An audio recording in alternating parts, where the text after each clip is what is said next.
Hello friends मो money आपण मन नहीं एक सुंदर कहानी जार ना है से झीटे। आदित्य से दिन कॉलेज जाऊ थाए। घर ठारू किछि बाट गला परे पड़े एकाम्र छक।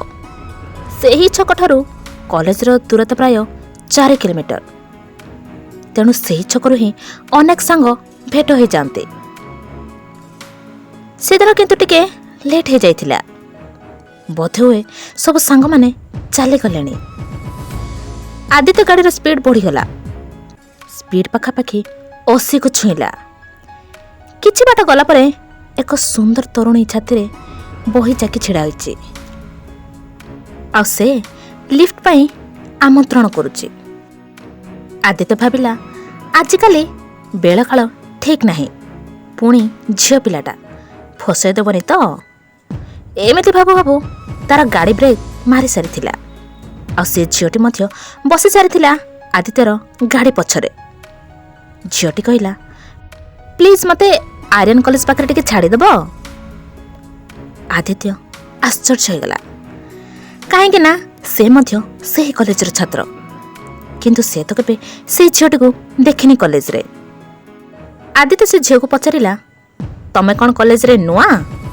काई मु तो तुमको केबे देखिनी आम कॉलेज रे।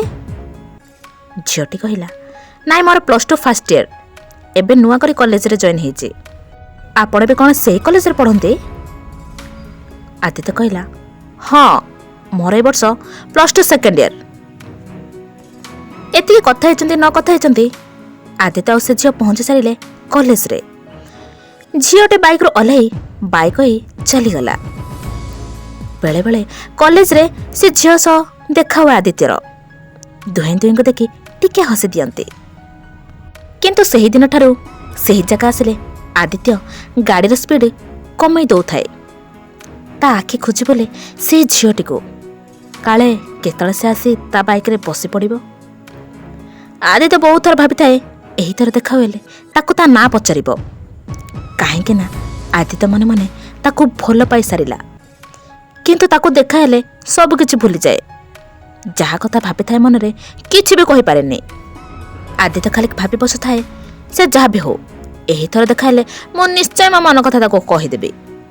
एमिति हो पाखापाखि 6 मास बीती गलानी। किछि दिन परे आदित्यर पड़ोसी भाईर बाहागर होथाए। आ ता बाहागर सही एकाम्र लाइन रो गोटे झियो सहित फिक्स होथाए।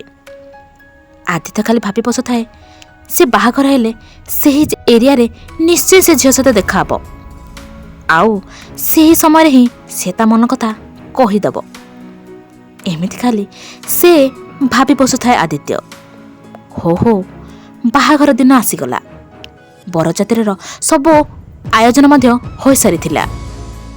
बाण रसणी रे समस्ते बाहागर मजा नथुवा बेले आदित्यर मन थाए से झियो पाखरे काले केतेबेले तार देखा हे जिवो। हो बर पहुंची गला कन्या घर गाँ रे। आदित्यर आखि खजु बोली थाए से झियोटी को। किंतु क्योंठी भी देखा हैला नहीं से झियो सहित। बर पहुंचला परे सब सांग माने बसी थांती। आदित्य भाबु थाए हुए तो से बाहागर को आसी न थाई पारे। आदित्यर मन जमा मानु न थाए। से खाली से झियो को खोजी बुलु थाए। आदित्य एमिति से झियो को खोजिबा समय रे आदित्यर किछि सांग माने आदित्य को जोर जबरदस्त से बेदी पाख को नहीं गले। कारण झियोटी बहुत सुंदर थिला। एणु सांग माने कहंती अरे आदित्य एमिति बुली बुली काहा को खोजुचु? आज देखिबो भाउजु केते सुंदर अछंती। आदित्यर मन नथिले भी से बाध्यबाधकता ही से बेदी पाख को गला।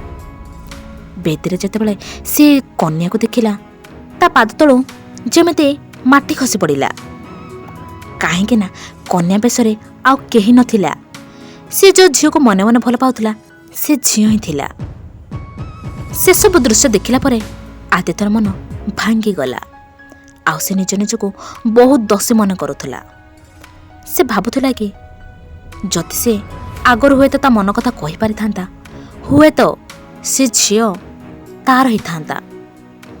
एबे भी आदित्य भावना राइजरे ସେ ଝିଅକୁ ଭାବି ବସିଛି ଆଉ ନିଜକୁ ଦୋଷୀ ମନେ କରି ଏବେ ବି ପଶ୍ଚାତାପ କରୁଛି। କାହାଣୀଟି ଆପଣମାନଙ୍କୁ କେମିତି ଲାଗିଲା ଲାଇକ୍ ସେୟାର କମେଣ୍ଟ ମାଧ୍ୟମରେ ନିଶ୍ଚୟ ଜଣାଇବେ। ଆଉ ଯଦି କିଛି କାହାଣୀ ଆପଣମାନଙ୍କ ପାଖକୁ ପଠାଇବା ପାଇଁ ଚାହୁଁଛନ୍ତି ତାହେଲେ ଚ୍ୟାନେଲର ଏବର୍କୁ ଯାଇ ଆପଣ ଆମ ହ୍ୱାଟ୍ସଆପ୍ ଲିଙ୍କଟି ପାଇଯାଇପାରିବେ ଆଉ ହ୍ୱାଟ୍ସଆପ୍ ମାଧ୍ୟମରେ ଆପଣ ଆପଣଙ୍କ କାହାଣୀ ଆମ ପାଖକୁ ପଠାଇ ପାରିବେ।